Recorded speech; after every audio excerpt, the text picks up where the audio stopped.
Olá, senhoras e senhores, sejam bem-vindos para mais um podcast da revista Planeta Água aqui no estúdio Sigma.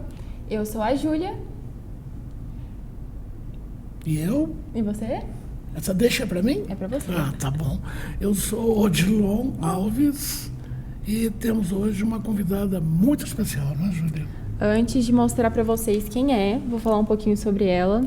Ela que já foi secretária de Serviços Sociais da Prefeitura Municipal de Anápolis, já foi deputada estadual na 13ª legislatura, na 14ª e 15ª, militante de movimentos estudantis, casou-se em 1965 com o então presidente da União dos Estudantes Secundaristas de Anápolis, Adhemar Santillo, assessora legislativa do deputado também federal Adhemar Santillo entre 1975 e 1982. O currículo dela, gente, é incrível.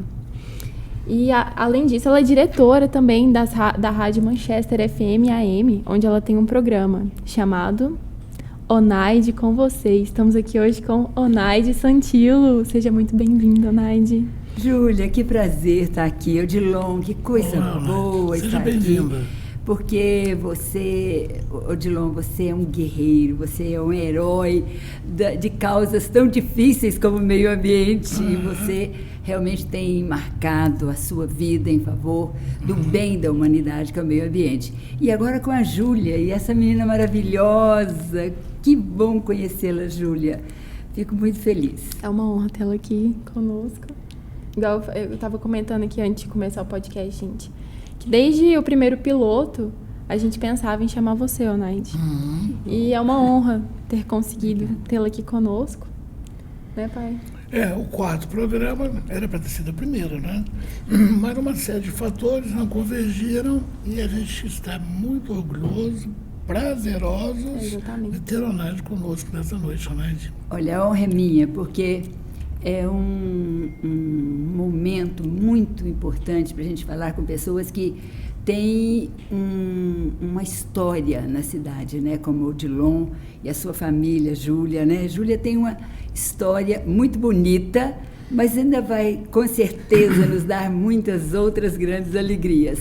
Mas o Odilon realmente é uma pessoa que a cidade de Anápolis se sente honrada em tê-lo aqui, trabalhando e, principalmente, fazendo este esforço para que o meio ambiente seja lembrado. A revista Planeta Água faz parte, é a cara de Anápolis. Obrigado, Onaide. É verdade. Muito obrigado. Suas palavras me deixam até emocionado. Mas é verdade. Partindo de uma pessoa como você também, uma pessoa tão importante para a história de Anápolis, que construiu tanto junto com a Adhemar, com a família Santillo, que não só na comunicação, com o rádio, na política, como primeira-dama, com programas voltados para as crianças, que você teve vários, a gente sabe disso, mas também no meio ambiente, né? Presidente da Comissão de Meio Ambiente da Assembleia Legislativa, um trabalho maravilhoso, é uma outra guerreira do meio ambiente que me motiva muito a continuar quando eu trabalho, por ter pessoas como você também fazendo esse trabalho, com esse pensamento de preservação do planeta e apoiando ideias de pessoas como eu, que você sempre me apoiou, sempre participou conosco, desde a época de Amador Abdala, não é? Lembra? Exatamente. Quando eu cheguei aqui, eu falei, olha, como vai, estou feliz de estar aqui, como vai este filhote do Amador Abdala? Que hoje é um tubarão, não é mais filhote, né? Mas realmente o Amador Abdala teve um apoio muito grande do Odilon, que era um garoto, né, e entusiasmado. Amador Abdala, para quem não conhece, chegou a ser vereador, mas era um homem característico, ele era especial. Ele era capaz de transformar qualquer cerimônia numa oportunidade dele falar sobre o meio ambiente, sobre as árvores do cerrado que estavam acabando, e ele quebrava a Fazia um manifesto. Fazia um manifesto. Eu dizia, olha, às vezes era perigoso ele até atravessar a fala do enterro para falar sobre o meio ambiente. Exatamente. Porque ele não perdia a oportunidade. E o Odilon teve essa oportunidade de conviver assim, bem diretamente com a Amador Abdala, e realmente, quando a gente está perto de quem defende o meio ambiente, não tem jeito de ficar longe, né, Odilon? Não tem. Você assume a ideia, você vê a seriedade que é a ideia. Quando ele falava, vamos acabar com os piquis de Goiás e tal, a gente, às vezes, até ria. E hoje, nós estamos trazendo piqui de Minas e do Mato Grosso. Do Mato Grosso. Não é? Uhum. E a Amador Abdala já tinha essa noção, o quê? Há 50 anos atrás. Exatamente. Onaide, o Adhemar nos deixou há algum tempo, não é? Sim. Você continuou com a rádio, não parou com o seu trabalho. Como é que foi isso? Como é que você conseguiu superar isso, Onaide? Olha, Adhemar e eu tivemos 55 anos de casamento e 5 anos de namoro. Era uma época que os namoros eram demorados, né? Isso. E me permite dizer como que eu conheci o Adhemar. Eu estudava no colégio estadual, os meus estudos sempre foram em colégios públicos, os meus estudos até a faculdade. E então eu estava no Colégio Estadual José Ludovico e o Adhemar era presidente da UESA, como foi dito aqui, através da Júlia, né? Ele fundou a UESA e era o primeiro presidente. E convidou a escola de Goiânia, o Liceu de Goiânia, para visitar o Colégio Estadual, naquela confraternização de estudantes. E eu vi o pessoal do Liceu chegando, né? E aquele rapaz lindo lá desceu, ele não estava no ônibus, mas ele já estava descendo com o pessoal de Goiânia. Falei, mas aquele rapaz me chama a atenção, mas nunca mais o vi, nunca mais. Passaram talvez uns meses, quando eu estou na minha sala assistindo aula, entra alguém bater na porta. Eu posso... o professor falou, tem alguém aqui para falar sobre a eleição do centro, do centro acadêmico. Não, era da... Diretório acadêmico. Diretório acadêmico, isso. Aí, quem que entra na sala? Aquele rapaz, lindo, maravilhoso. Falei, é ele. E tal. Você quase desmaiou. Não, eu fui muito feliz. Mas aí, sumiu de novo. Mas claro que eu botei nele, né, na chapa dele, não tinha a menor dúvida. No ano seguinte... Mas você não votou por nenhum interesse, não, né? Não foi. No ano seguinte, sabe o que aconteceu? Eu fui estudar numa sala em que o Adhemar estava lá, porque ele estava mais atrasado. O Adhemar era mais velho do que eu, mas estava mais atrasado nos estudos. Nós estudamos na mesma sala. E ele, muito solícito, bom em matemática, se dispôs a dar aulas de matemática, ajudar em matemática para os alunos que quisessem. Eu fui a primeira, eu preciso de aprender mais de matemática. Você foi rápida, hein? E foi assim que a gente manteve um namoro de 5 anos e uma vida conjugal de 55 anos. Esse momento da aula de matemática foi crucial para decidir foi o futuro fundamental. de vocês, né? Eu aprendi muita coisa. Uma estratégia. Mas olha, você me pergunta como que eu consegui. Adhemar e eu trabalhávamos juntos. Em tudo nós estávamos juntos. Estávamos juntos nas campanhas políticas, estávamos juntos no trabalho dele como prefeito, como deputado. E estávamos juntos também na direção da rádio. Nós dois já estávamos na direção. Então, a falta do Adhemar me deixou, a princípio, sem conseguir sair de casa. Eu não achava espaço fora de casa. Então, uns 2 meses, eu vivi como se eu estivesse num túnel. E aí, aos poucos, as questões da empresa me chamando, eu comecei a ir à empresa, meio período, e fui levando, até que, depois de alguns meses, muitos meses, talvez 1 ano, eu desci a Barão do Rio Branco, que é o caminho da nossa casa. Sempre a gente descia junto, no final da tarde, conversando sobre o que porque a gente trabalhava na mesma empresa, mas cada um numa sala. Olha, hoje lá foi me visitar fulano, eu fiz isso. E um dia eu estava descendo, a Barão do Rio Branco, chorando, como muitas vezes. Aí eu, conversando com Deus, mas foi tão bom, né? Podia ter tido mais um pouco, foi muito bom. Eu tive a impressão de ter escutado alguém dizer: por que você não agradece o que foi bom? Exato. E eu entendi que gratidão pelas coisas boas que a gente teve é a forma da gente lidar com a dor ou lidar com o sofrimento. Pelo que vocês construíram juntos. Isso, Né? exatamente, Odilon. Sabe, gratidão pela vida que nós tivemos em conjunto, criando os nossos filhos. E nós lutamos muito, nós tivemos a ajuda dos pais dele, porque casamos muito jovens e sem grandes estrutura financeira, passamos algumas dificuldades. Exato. E tudo isso se transformou num relacionamento muito bom. Então, quando você me pergunta como que eu consegui superar, agradecendo a Deus pelo companheiro que Ele me deu. Perfeito, né? Isso faz tem quanto sido tempo? 2 anos, vão fazer 3 anos agora. 3 anos. É em março. Perfeito. E então é a gratidão. E para isso eu vejo tudo.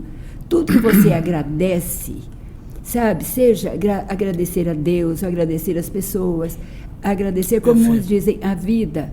Aquilo te traz uma noção de que você foi beneficiado. Né? Então te traz calma, te traz Agradecer estrutura. a si mesmo também. Isso, a sua capacidade de superar, né? Perfeito. É assim que a gente consegue. Parabéns, O luto Dona não acaba. A dor de você não ter a pessoa, Não acaba. mas você aprende a lidar com isso e transformar isso em uma boa lembrança, uma Passa a ser lembrança uma companheira preciosa. sua. É Não é? verdade. Ai, gente, eu quase chorei. Mas, Naide, eu tenho uma dúvida. Como é que você, a gente falando um pouco do seu currículo, de tudo que aconteceu, como você ingressou nessa vida política? Como é que foi o início de tudo? Eu sempre tive facilidade para lidar com pessoas. Sim. Eu era adolescente e eu sou evangélica, e na igreja evangélica a gente cuida muito de crianças e adolescentes. Eu era uma adolescente que cuidava das crianças. E depois se tornei uma jovem que cuidava dos adolescentes. Então, esse cuidado com as pessoas, lidar assim, eu sempre tive. E no colégio, quando eu estudava, tinha a UESA, ou o diretório fazia concurso de poesia, concurso de oratória. Muito interessante, Odilon. Fazia concurso de oratória no colégio. Perfeito. Olha que coisa extraordinária, né? Agora, tinha um certo preconceito, porque as meninas faziam concurso de recitar poesia, né? Podia ser a mesma coisa, né? Oratória, mas os meninos faziam, os rapazes, né? Faziam o concurso de oratória. E eu estava lá sempre recitando, né? Então, essa minha forma de enfrentar o público e tal, sempre foi muito fácil para mim. Casei com o Ademar, político. E sempre, a gente teve filhos logo, então eu fiquei em casa, cuidando das crianças. Um dia o Ademar era candidato a deputado estadual, precisou de fazer um comício numa cidade e tinha um comício em Anápolis. E ele era candidato a deputado federal. Estadual, ele foi candidato e eu não participei. Mas quando ele era candidato a deputado federal, tinha um candidato a deputado estadual em Anápolis que tinha marcado um comício e ele não podia estar. Ele falou assim: você vai me representar. Mas o que eu vou falar? Você vai falar o que nós conversamos aqui. Porque ele sempre trouxe para casa, trouxe para mim, as questões políticas, o que estava acontecendo, o que ele falava, o que precisava. Então, realmente, ele te incluía, né? Me incluía, isso, nas conversas políticas. Você vai lá e fala. E eu fui. Você sabe que o comício foi num dos bairros aqui, mais ou menos ali no bairro São Jorge, e o Em cima de um falante... caminhão. Basculante. Basculante. Isso. em cima do caminhão basculante, não esqueço disso. E eu fiz o primeiro comício político, não parei mais. Então, passei... Tomou gosto pela coisa, né? Sabe, e você porque já entendia. Trazia do colégio, isso, exatamente, já trazia essa maneira de lidar com as pessoas e tudo, né? De lidar com... Falar em público. Isso, né? falar em público. E mais, né? Eu tive eu não vou nem dizer um apoio, um companheirismo do Adhemar em me colocar junto com as discussões políticas que ele tinha. Então, a gente tinha uma ligação muito grande, né, de pensamentos, de raciocinar as coisas e tal. E, então, isso que me levou, mais tarde, a me candidatar a deputada, né, e fazer um trabalho que eu espero que tenha sido importante. Foram 2 ou 3 mandatos, né? Eu tive 2 mandatos e meio.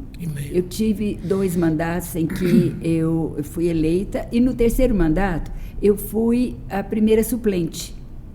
Aí o deputado que era o titular, ele se afastou. Eu não sei. Deve ter sido candidato a prefeito. E ganhou para prefeito, e eu assumi. Então, eu tive 10 anos de mandato de deputada. E desses 10 anos, eu fui presidente da Comissão de Meio Ambiente. Você trabalhou muito pelo meio ambiente na Assembleia, né? Olha, uma das coisas muito importantes que nós conseguimos lá na Comissão de Meio Ambiente, eu fui chamada para conversar com uns empresários que faziam captação de livros, de papéis, que era a única coisa que recolhia de reciclável, era papel. E ele falou, olha, mas está difícil, porque toda vez que a gente vai tirar uma nota fiscal, a gente tem que ir na coletoria, nessa época, na coletoria. Falei, mas nota fiscal de quê? Não, dos papéis que a gente manda para São Paulo. Aí eu pensei, ele me pediu isso, que ele queria um bloco para ele tirar o imposto, para não precisar de toda a nota e ir lá na diretoria, na coletoria, desculpe. Aí eu, com os demais deputados, eu pensei, escuta, mas se esse material já pagou o imposto, por que ele vai pagar o imposto de novo? Bitributação. Bitributação. E, ao invés de entrar com um projeto, qualquer coisa, eu fui procurar o secretário da Fazenda, que era o filho do Otávio Lage, eu vou lembrar, foi prefeito de Goianésia, vou lembrar. Ele... O Otavinho, né? Não, o Otavinho não era político, era outro. Então, aí eu falei, escuta, mas isso é bitributação, nós não podemos fazer isso, senão as pessoas estão pagando imposto 2 vezes. Ele concordou, falou, mas é isso mesmo. Então, falou, olha, tudo que ele tem lá, não pagou imposto já? Então, é um material liberado. Foi dessa forma que nós conseguimos tirar a tributação dos recicláveis. Você imagina, não é? Então, acho que isso aí foi uma vantagem, foi em muito vigor importante. Até hoje, né? Claro, isso, e claro, aí abriu espaço para não só o papel, né, que era o mais caro, o reciclável, mas para tudo, né? Então, realmente, essa foi muito importante. Uma outra coisa que nós conseguimos foi aqui no Piancó, quando o doutor Marcelo, que era promotor, ele exigiu que os moradores ali do Piancó não usassem mais a água do córrego, porque estava faltando água para a cidade. Mas eram moradores lá centenários, porque era tudo gente que o avô tinha aquela área, aquela gleba, tal. Como é que você vai deixar alguém na fazenda não usar a água? Então, nós fizemos um trabalho junto com o Saneago, o Ministério Público, a Base Aérea e a Prefeitura Municipal, e fizemos e a Emater. Doutor Álvaro nos ajudou muito. E aí, o que nós fizemos? A Emater mandou os técnicos para fazer as curvas de níveis em todas as chácaras e fazendas ali do Piancó, daquela nascente, do lado esquerdo, daqui para lá. E a Santiago deu o recurso para os tratores. Então, cada um deu uma coisa e nós fizemos a recuperação do Piancó, que é o riacho que atende a cidade, né? Aquela parte até chegar no lago, né? Onde captação. Na captação. Então, isso foi excelente, porque todo mundo ajudou e até hoje aquela parte é uma parte que fica muito bem cuidada com a mata ciliar, com todo cuidado para não ter aterramento do córrego. E hoje, como é que você vê a situação do meio ambiente, do fornecimento de água? Como é que está a situação hoje na sua ótica, Oneide? Olha, aqui em Anápolis, nós precisamos de continuar este acompanhamento do Piancó, do Pirancajuba, outros riachos que nós temos aqui. E quando você leva apoio para o produtor rural, é claro que ele quer, porque ele quer a água também. Ele precisa da ele água precisa boa, da né? água. Então, ele acompanha a legislação, as nascentes, por exemplo, né? Às vezes havia assim, não havia esse cuidado com a nascente, o gado ia, passava por cima. Hoje não, as nascentes são todas cercadas, porque isso Teve um trabalho muito bom do doutor Luciano. e excelente, o delegado do meio ambiente, muito bom, ele fez um trabalho excelente também, doutor Luciano. Então, e o produtor, ele vê que aquilo faz bem para ele, né? Então ele entra no... Ele é um parceiro. É um parceiro. Não é um inimigo, né? Isso, não é? Então, agora, na cidade, eu acredito que Anápolis pode ser um exemplo de meio ambiente. Eu também. Sabe por quê? É uma cidade relativamente pequena. Né? Você vai falar assim, meio ambiente numa cidade de 1 milhão de habitantes, é muito difícil. Mas o município também é pequeno. E o município também é pequeno. Agora, me assusta nós não termos um incentivo definitivo para a gente fazer a seleção do lixo e a captação, o recolhimento do reciclável. A coleta seletiva para toda a cidade. Para toda a cidade ainda é uma carência. É uma carência muito grande, sabe? E por quê? Porque a gente não tem da prefeitura, e não estou assim falando da prefeitura, mas estou falando das dificuldades que provavelmente a prefeitura tem. Uma coleta seletiva em todos os lugares. Em alguns bairros tem a coleta seletiva. Em toda a cidade. Mas deveria ter em toda a cidade e da maneira correta, né? Por exemplo, assim, vai passar segunda-feira. Então, segunda-feira você põe o seu reciclável lá porque vai passar. Não, vai passar na terça-feira. Para virar um hábito da população. Isso, né? Exatamente. Então, olha, o recolhimento reciclável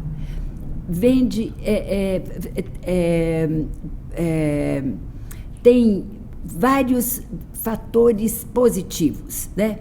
Primeiro é que diminui o lixo no aterro sanitário. Exato. O que é vantagem para a prefeitura, porque o aterro sanitário é muito caro. O aterro sanitário vai ter uma vida mais longa. Mais longa, não é?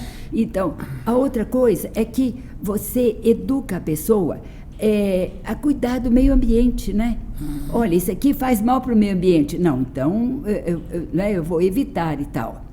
Mas isso precisa de ser começado na escola. A ideia é boa. A criança tem que saber. E a administração pública tem que te dar apoio nessa seleção do lixo, né? Você recolhe, aí você chega lá, aí não passa, ou então nunca passa. Vou levar para o Conselho de Meio Ambiente, tá? Exatamente. Olha, duas coisas que eu acho que a reciclagem, a coleta da reciclagem é importante. Primeiro é porque diminui o resíduo do aterro sanitário.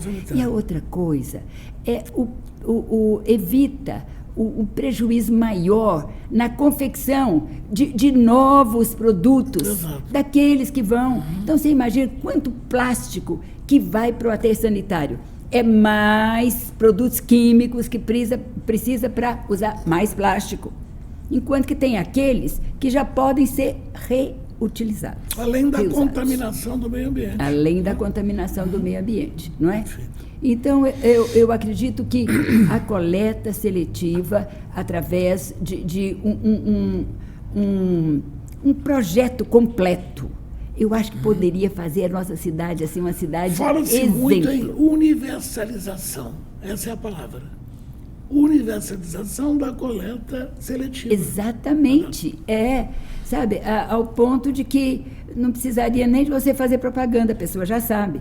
A gente gosta sempre de citar exemplos, né? Mas na Itália, por exemplo, a prefeitura, né, já manda, já passa para você os sacos de lixo de cor. Né? Esse aqui, essa cor é orgânico, essa outra cor é reciclável. E pronto. E aí a criança já sabe disso, não precisa de ficar explicando. Né? Então, eu acho que a gente precisa de investir no direcionamento correto dos resíduos. Perfeito. É um trabalho em conjunto, né? Tanto da administração pública quanto o cidadão fazer a parte também. Isso. E quando você fala, né? E quando em reciclagem, que a população entende, isso melhora tudo. Você já vai começar a ver outros pontos de cuidados de meio ambiente. Outros pontos, né? Por exemplo, a questão que nós estamos vendo agora, a questão da dengue. Muita coisa a água parada. A água parada. Você vê pessoas jogando latinha pelo vidro do carro, jogando o copo descartável pela janela, né, do ônibus, do carro. Quer dizer, aquele copinho vai ficar ali quanto tempo? Tendo água da chuva e tudo. Né? Educação ambiental. Educação ambiental. Por isso, maciçamente, não é? E as pessoas... Todos os veículos de comunicação, uma campanha E a gente ampla. sabendo falar, as pessoas não vão se sentir obrigadas, vão se sentir participantes, né? Motivadas. Exatamente. Fazendo só uma pausa aqui. Você gosta de tomar café? Café? Amo café. Vou te apresentar não só para você, mas para nossos... Com açúcar ou sem açúcar? Com açúcar ou sem açúcar? Olha, de preferência com açúcar. Com açúcar. Mascavo? Pode ser. Esse é o nosso patrocinador. Salve o Café. Uma delícia. Depois, quem tá aí assistindo a gente, procure nas redes sociais. Salve o Café. Para quem gosta de um cafezinho com açúcar, sem açúcar, ele é ideal. E também pedir para você que está assistindo a gente aqui que acompanhar até agora, para ver se você deu uma curtida, se já comentou aqui para participar com a gente, ter essa ponte direta de comunicação com você, se já compartilhou também, já se inscreveu para acompanhar os próximos podcasts e também não esquece de ativar o sininho para quando a gente postar os próximos você tá recebendo a notificação. Sempre importante estar lembrando o nosso telespectador, porque às vezes o papo tá tão bom que ele esquece de curtir, de comentar, aí tem que estar lembrando. E, Onaide, eu tenho uma pergunta que não só para mim, mas para os jovens que estão assistindo também. Qual conselho você dá para quem é jovem que quer estar participando ativamente? Eu digo não só na política, mas também em questões sociais da cidade. Que eu te vejo como um exemplo feminino nessa área, eu queria muito saber de você. Pois é, que bom, Júlia, que você falou sobre isso, porque nós precisamos de ver os jovens envolvidos na vida política. E envolvidos na vida política não significa você ser candidato, você ter um partido, significa você procurar entender o que faz um vereador. Não adianta você cobrar do vereador, olha, o viaduto lá não está pronto e tal. O vereador pode fazer alguma coisa, mas não é a área do vereador, é a área da administração. Então, conhecer a vida política é você participar, você buscar para o seu bairro alguma coisa que é importante, você reclamar, mas do caminho certo, da forma certa. Se você não se preocupa em tirar o título, se você não se preocupa em votar conscientemente, depois você não pode nem reclamar. A quem você vai reclamar? Tenha um candidato, vai procurar saber o que faz o vereador. Alguém te pediu voto? Pergunta o que você tem para a cidade. E não fique achando que a pessoa vai sentir mal. Não, ela deve sentir bem ao ser questionado, né? Se é um bom candidato, ele vai achar que é bom, que você está interessado. E procure saber como você pode cobrar dos candidatos que foram eleitos aquilo que é importante para o seu bairro, para a sua faixa etária, para os jovens. O que está precisando para os jovens na cidade? Então, a partir do momento que você percebe que a política é o poder do povo, pelo povo, né? Isso que é democracia, né? É o poder do povo pelo povo. Então, esse poder é o poder de exigir aquilo que é importante e tudo. Mas, para saber o que é importante, você tem que participar. Não adianta você falar, mas aqui em Anápolis tinha que ter alguma coisa assim, fora do comum, né? Bem, mas para que isso? O que seria importante? O que o jovem precisa? O jovem não precisa apenas de um lugar para ter festa. Não, o jovem quer saber os cursos que ele pode fazer pela prefeitura, que são cursos que podem ser com uma taxa muito baixa, ou então até gratuitos. Porque quantos jovens chegam até o ensino médio e ficam aí, mas aí o que eu vou fazer? A faculdade é muito caro. Tem outras vias. Então, eu acredito que se o jovem começar a pensar coletivamente, nós vamos ter muitas ideias interessantes, muitas ideias importantes. Tem um projeto na Câmara que eu quero saber se ele já foi aprovado. É um projeto em que as pessoas enviam para a Câmara a sugestão de uma coisa que deve ter na cidade. E vai ter uma comissão que vai dar um acompanhamento nisso. É o projeto popular, né? Isso. Às vezes é algo que depende do governo federal, depende do governo estadual, né? Aí não tem como a Câmara fazer. Mas eu achei essa ideia muito interessante. Vou até me aprofundar mais para saber como é que está esse projeto, que eu sei que veio da mesa da Câmara. Né? Pegar opiniões, sugestões das pessoas, o que é importante fazer na cidade. Você me lembrou um programa que eu apresentava na Rádio Manchester, aos sábados, às 11 horas, que se intitulava O que faz o vereador? Isso você mesmo, falou, Odilon, que boa lembrança. E eu gostaria de dar uma sugestão, Naide, para você e para os veículos de comunicação de Anápolis. Eu gostaria, através da Orma e do Estúdio Sigma, que nós vamos ser o primeiro exemplo, e através da Rádio Manchester, a AM/FM, também dando exemplo, da gente reservar espaços na nossa programação, no nosso produto, voltado para a educação ambiental, gratuitamente. Convocar todos os veículos de comunicação de Anápolis para uma campanha maciça sobre educação ambiental, incluindo aí na educação ambiental a realização de projetos como a revitalização do Córrego João Cesário, que nós estamos já bastante avançados, mas vamos precisar da população. Como chegar à população da melhor maneira do que utilizando os veículos de comunicação? Excelente. E o rádio, talvez não, é o veículo mais barato que tem em comunicação. Podemos contar com a Rádio Manchester? Totalmente. Nós temos lá um zelo muito grande pelo meio ambiente. Mas, continuando, Júlia, é importante para o jovem é ele participar. Não é simplesmente virar o nariz e falar, você gosta de política, eu não gosto. Procure saber.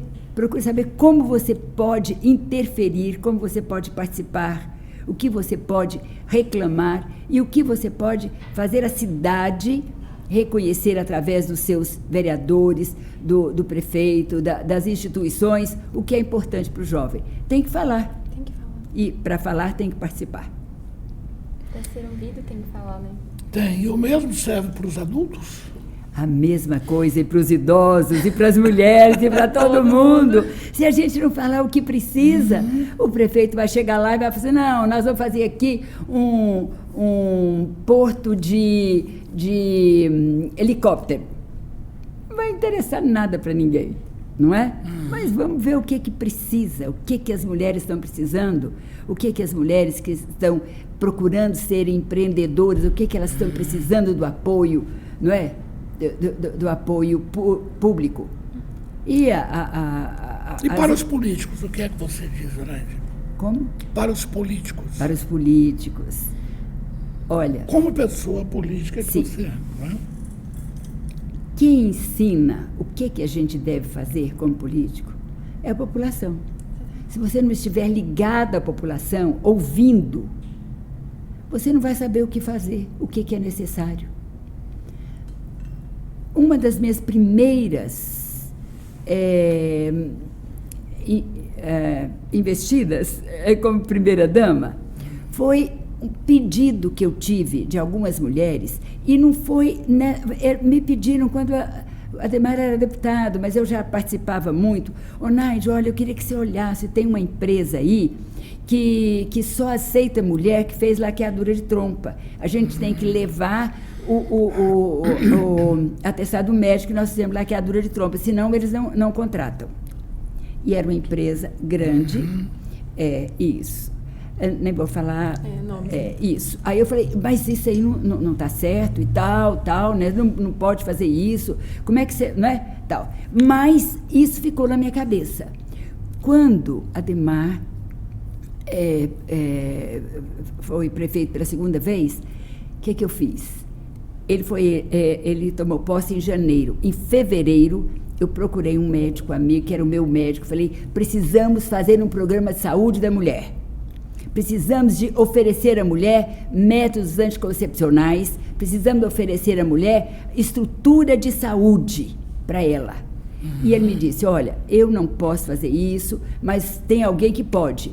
E me passou o nome do doutor Maurício, que fez o programa de saúde da mulher no SIM, Centro Integrado da Mulher, de uma maneira extraordinária, com todos os métodos conceptivos, com o exame de prevenção de câncer, com atendimento à mulher grávida, adolescente grávida. Então, foi esse programa que nós, durante 4 anos, tivemos na última administração do Adhemar. E por quê que eu fiz isso? Porque aquela mulher lá me falou isso.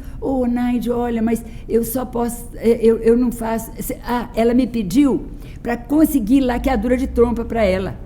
Porque se ela não tivesse a laqueadura de trompa, ela não podia trabalhar na empresa. Então, completando o que você me disse, Júlia e Odilon, é ouvir a população, estar junto à população.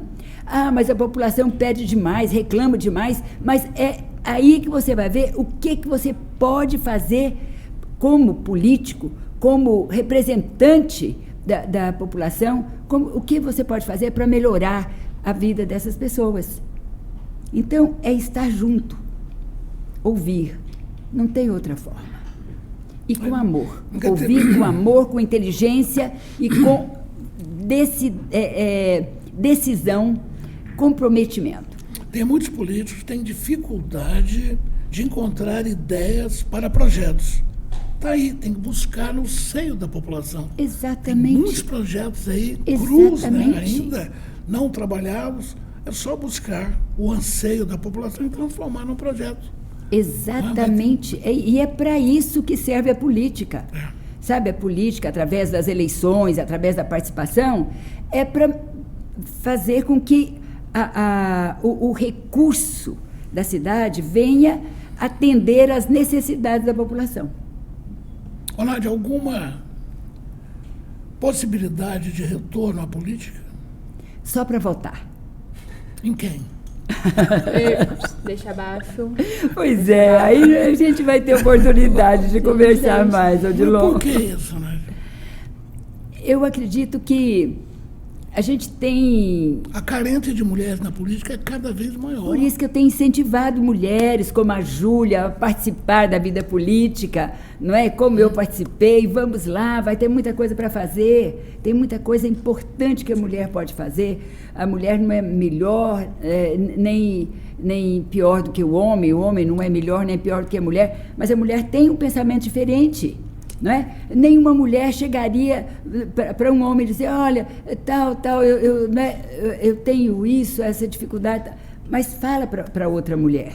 Né? Então, é a sororidade que faz a gente sentir a dor da outra mulher. Não é?